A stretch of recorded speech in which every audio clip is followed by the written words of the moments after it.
Vous aimeriez briller en société et pouvoir vous vanter d'avoir lu tous ces livres qui traînent dans votre bibliothèque depuis des années? Vous avez un peu honte d'acheter tous ces bouquins en vous promettant que cette fois-ci vous allez les lire pour vous rendre compte qu'au final, rien ne change. Bon, je vais vous confier une méthode très simple.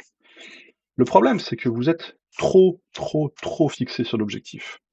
Vous vous dites que si vous devez lire un livre, il faut être un peu sérieux, donc c'est en lisant 200 pages d'un coup, et donc en ayant 4 heures de libre. Ce qui n'arrive jamais.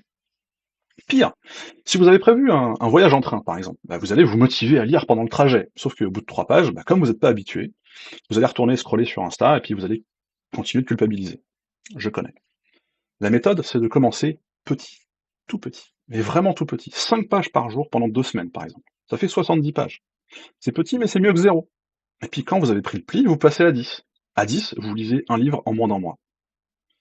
Utilisez n'importe quel moment d'attente pour lire ces pages au lieu de sortir votre téléphone. Aux toilettes, dans une salle d'attente, dans les transports, etc. 10 pages, ça va hyper vite, mais ça fait 300 pages en un mois. Le dernier meilleur moment, c'est avant de dormir. Là aussi, vous virez votre téléphone de la chambre, on va en reparler dans une autre vidéo, et lisez juste 15 minutes avant d'éteindre la lumière et de dormir. Vous voyez, c'est simple, et ça prend pas plus de temps en plus du reste. Le temps, c'est ce qui vous sert à atteindre vos objectifs, et mon objectif, c'est de vous aider à atteindre les vôtres en contrôlant votre temps.